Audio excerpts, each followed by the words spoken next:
Hello and welcome to Interprepedia.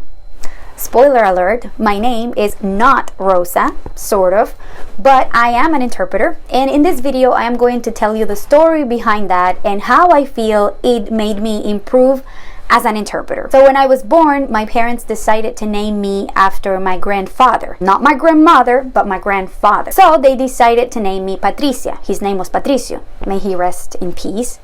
That is actually my name. That's how my family and friends call me, and the name that is tied to my personal identity. Now, my mother also wanted me to have two names, a first name and a middle name. So she decided to name me after her. Her name is Rosa, but she doesn't go by Rosa either. And although she never actually used that name in her life, she stuck me with it. So in my birth certificate, I am Rosa Patricia. But for all intents and purposes, I never used my first name, ever. Fast forward a couple of decades and I moved to the United States, and sometime after that, I started working as an interpreter. I signed my first contract with a wonderful company that was relatively small. So as it tends to be the case in smaller companies, things were a little bit more personal, and interpreters were known by their names and not only by their numbers. So I was using my name, Patricia, and everything was fine and dandy. Then the largest, or at least at the time it was the largest, not sure about now, the largest language services provider for telephonic interpretation bought this small company, and our contracts were transferred over. So in my first week interpreting for them, one day I was working as usual, and suddenly I noticed that I was set as unavailable. If you've ever worked as a telephonic interpreter, you probably know that if you are suddenly set as unavailable, that could mean bad news, because it could mean that you've done something wrong and QA wants to give you feedback on the spot. After a few seconds, there it was, that dreaded ring on my phone. Indeed, it was a QA supervisor calling me to question me as to why I was using a different name than what they had in the system.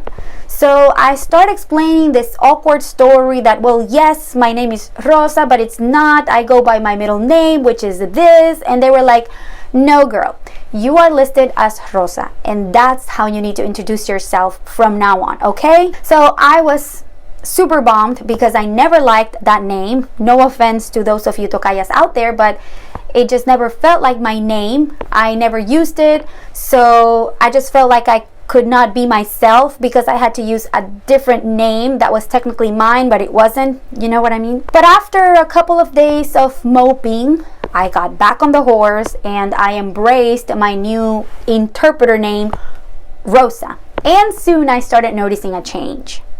Since I felt I couldn't be myself anymore when I was interpreting because of this name change, it was as if a new character or a new persona had been created just for this purpose.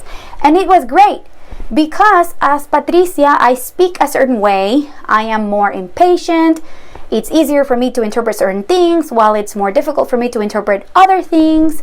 So by being Rosa, I felt like I was leaving all my personal biases at the door, and I was able to free myself from that weight to reach new places mentally that I couldn't reach before. There are actually many studies that have proven that a way a person is dressed has a direct impact in their mood, their attitude, and their behavior, and that when people wear a uniform that is always associated to a certain job, it can help them pay more attention to their job, make less mistakes, and focus more. I was a telephonic interpreter, so I did not have a uniform, but my name was the one piece of personal information that I was able to convey.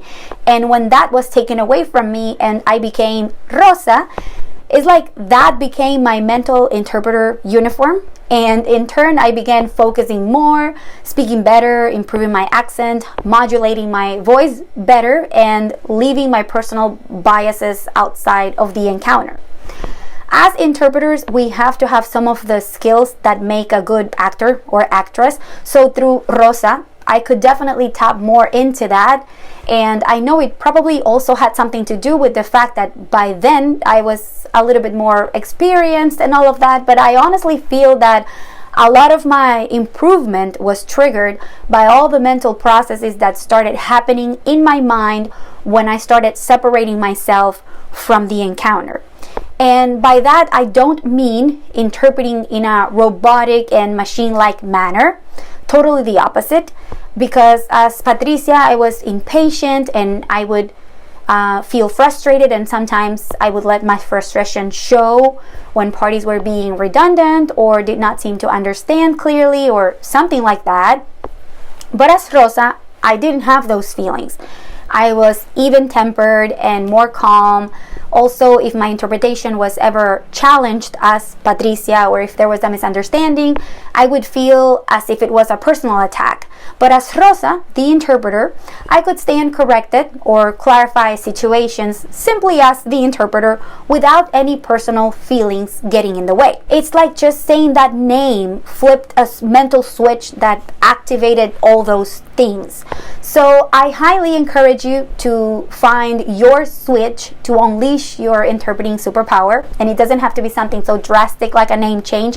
But if you are a telephonic interpreter, you can start thinking of your headset as your mental switch when you put it on, or if you do on-site, you can consider your switch a special pen you only use for taking notes when you are interpreting, or you can think of your badge if you wear one as your mental switch. I just wanted to share this story because in the interpreting world, I am not known as Patricia, which is my real name.